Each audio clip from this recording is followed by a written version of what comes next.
누가 더 예쁘냐는 말에 잘못 대답해서 전쟁이 났습니다. 바로 트로이 전쟁입니다. 모든 비극의 씨앗은 축복으로 가득 차 있어야 할 한 결혼식에서 뿌려졌습니다. 제우스의 뜻에 따라 인간 영웅 펠레우스와 바다의 은빛 요정 테티스의 결합을 축하하기 위해 올림포스 산의 모든 신과 여신들이 미지의 바닷가에서 성대한 잔치를 벌이고 있을 때였습니다. 태양은 눈부셨고 넥타르주가 황금잔에 넘쳐 흘렀으며 신들은 신성한 기쁨에 잠겨 있었습니다. 그러나 그 축복의 원형에는 단 한 명의 여신만이 불려오지 못했는데 그녀는 바로 불길한 성격의 불화의 여신 에리스였습니다. 홀로 올림포스 산을 맴돌던 에리스는 그 평화로운 축제에 견딜 수 없는 분노를 느꼈고 완벽한 복수를 계획했습니다. 에리스는 조용히 연회장으로 접근하여 한 무더기의 선물들 사이에 황금 사과 하나를 던져 넣고는 연기처럼 사라져 버렸습니다. 그 사과에는 굵은 글씨로 단 3마디가 새겨져 있었습니다. 가장 아름다운 여신에게. 불화는 즉시 타올랐습니다. 그 사과를 두고 올림포스에서 가장 강력하고 교활하며 아름답다고 자부하는 세 여신이 격렬하게 맞붙었으니 그들이 바로 신들의 왕 제우스의 아내이자 권력의 화신인 헤라, 지혜와 전략의 여신 아테나, 그리고 미와 사랑의 화신 아프로디테였습니다. 헤라는 자신이 제우스의 배우자라는 사실만으로도 당연히 사과의 주인이라 주장했고, 아테나는 지혜야말로 최고의 아름다움이며 전투에서 입증된 자신의 용맹이 그 증거라며 목소리를 높였습니다. 아프로디테는 단지 자신의 존재 자체가 아름다움인데 무슨 논쟁이 더 필요하냐며 코웃음 쳤습니다. 세 여신은 서로를 비난하고 저주하며 잔치는 순식간에 난장판으로 변해버렸습니다. 모든 신들의 왕인 제우스조차도 이 싸움에 끼어들어 어느 한쪽 편을 들었다가는 올림포스는 물론 가정 내 평화까지 무너질 것을 알았기에 그는 교묘하게 심판을 회피하기로 결심합니다. 제우스는 이 문제의 심판을 인간 중에서 가장 공정한 미적 감각을 가진 자에게 맡기겠다고 선언했고, 그 운명의 심판자로 지목된 인물이 바로 트로이의 왕자 파리스였습니다. 파리스는 원래 트로이의 위대한 왕 프리아모스의 아들이었지만 그가 태어나기 전부터 비극적인 운명을 짊어지고 있었습니다.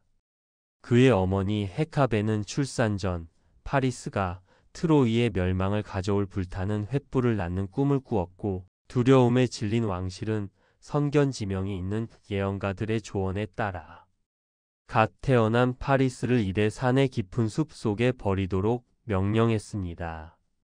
파리스는 기적적으로 목숨을 건져 곰의 젖을 먹고 자랐으며 결국 양치기 가족의 손에서 평범한 목동으로 성장했습니다. 그러나 왕족의 피는 속일 수 없었고 그는 양치기들 사이에서도 출중한 외모와 날카로운 신미안을 자랑하고 있었습니다. 제우스는 파리스가 바로 이 황금 사과의 운명을 결정할 가장 적합한 인간이자 동시에 가장 비극적인 희생양이 될 것임을 알고 있었습니다. 그렇게 어느 날 목동 파리스가 평화롭게 양을 치고 있던 이래 산의 고요한 언덕에 신들의 전령 헤르메스가 호련히 나타났습니다. 헤르메스는 올림포스 최고의 세 여신을 이끌고 있었고 그 압도적인 신성한 아름다움은 파리스의 눈을 멀게 할 지경이었습니다. 헤르메스는 제우스의 명령을 전달하며 세 여신 중 황금 사과의 주인이 될 가장 아름다운 이를 선택하라고 파리스에게 압력을 넣었습니다. 파리스는 필사적으로 거부하려 했으나 신들의 의지를 거스를 수 없음을 깨닫고 마지못해 심판자가 되었습니다. 세 여신은 파리스를 완벽하게 유혹하기 위해 필사적이었습니다.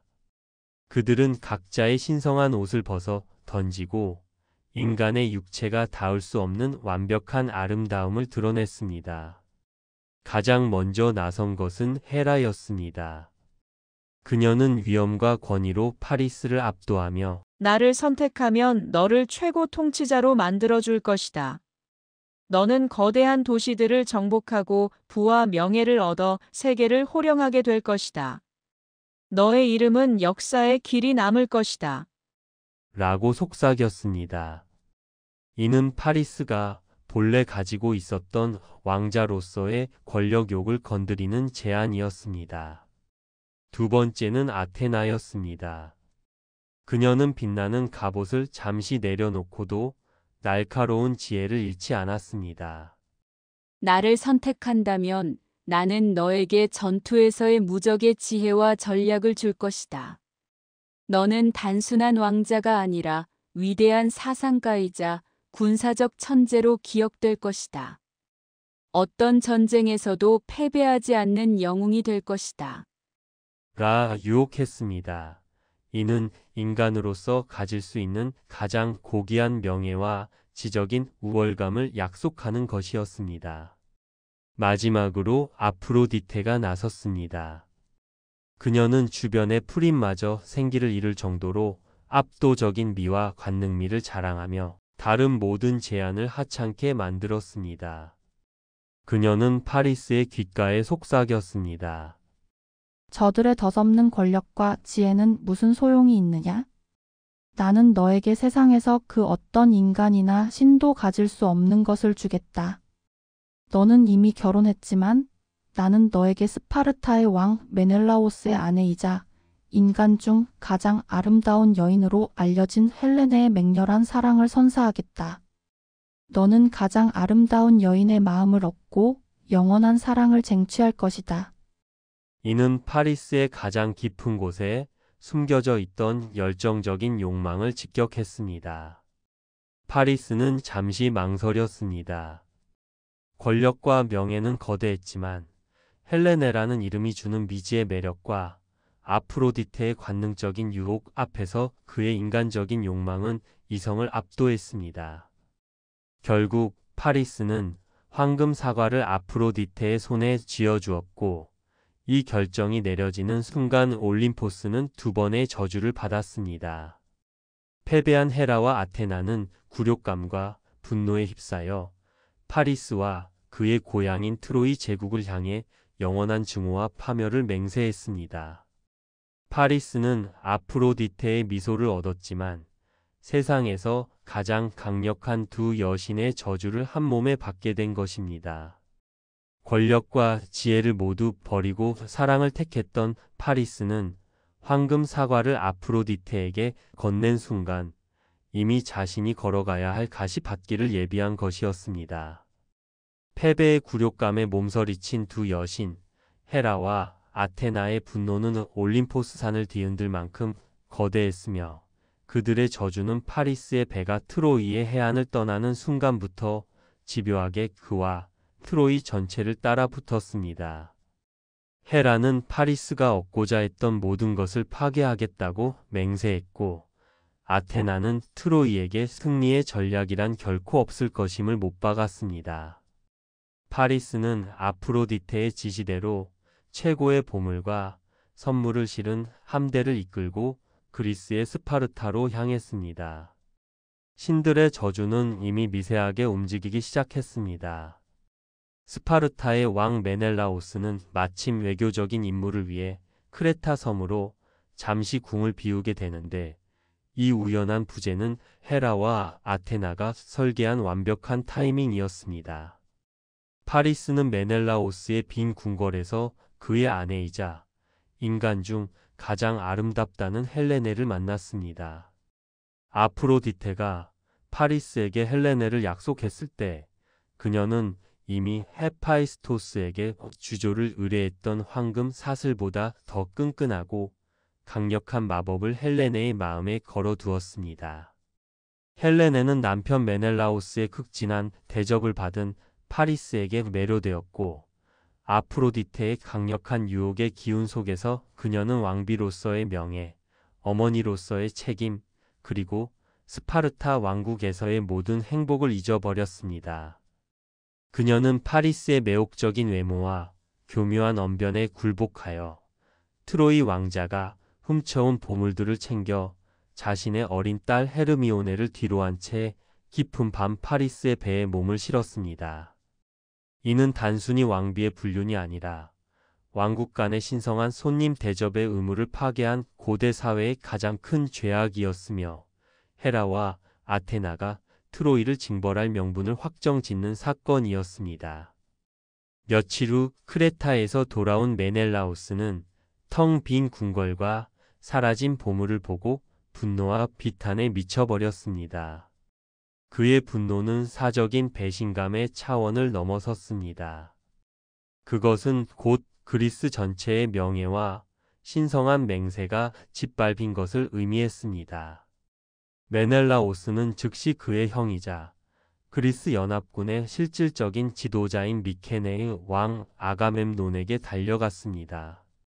아가멤논은 그리스 전체의 왕들에게 틴다레오스의 맹세를 상기시키며 소집령을 내렸습니다.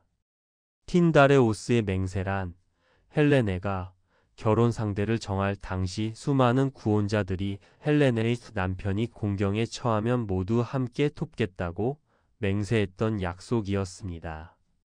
이 맹세는 이제 트로이 전쟁이라는 거대한 재앙을 피할 수 없는 구속력 있는 법률로 작용했습니다.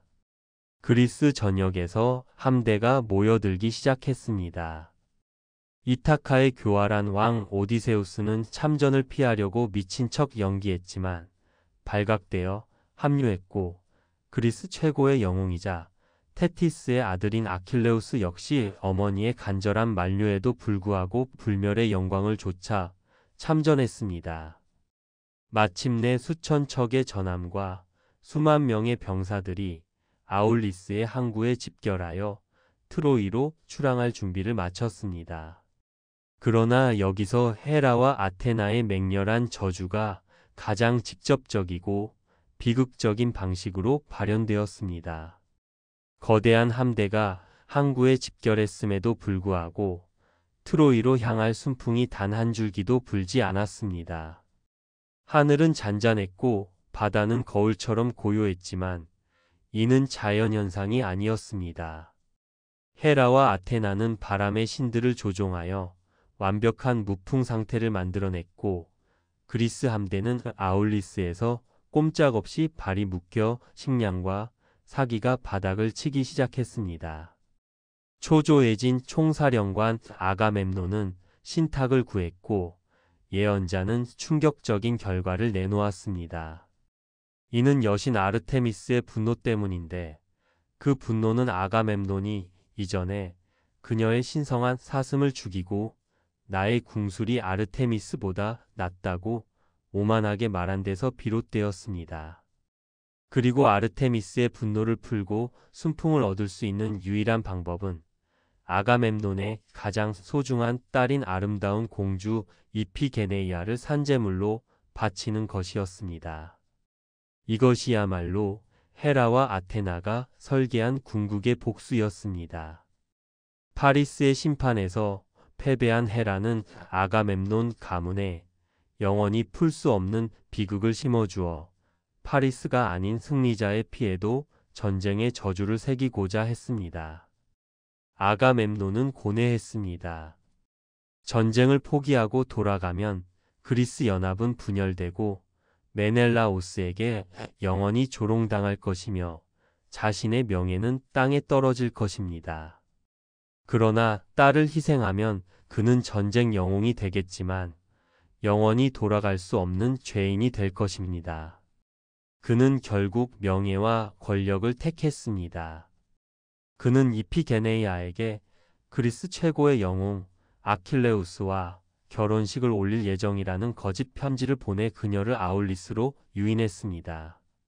순진하게도 결혼복을 입고 아울리스에 도착한 이피게네이아는 자신이 화려한 결혼식의 주인공이 아니라 전쟁을 위한 희생양임을 알게 되었을 때 절규했습니다. 어머니인 왕비 클리타임 데스트라, 역시 뒤늦게 딸의 비극적인 운명을 알고 아가멤논에게 매달렸지만 이미 권력과 명예에 눈이 먼 아가멤논은 그녀를 밀어내고 딸을 제단에 올렸습니다.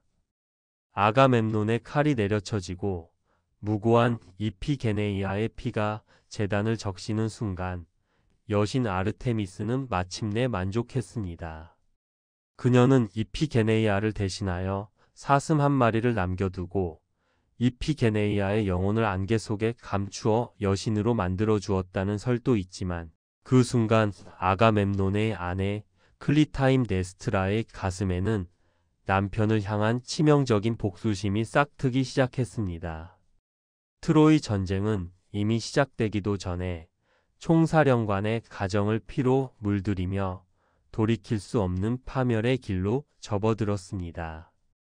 이피게네이아의 희생 직후 마치 기다렸다는 듯이 아울리스에는 거대한 순풍이 불어 닥쳤습니다.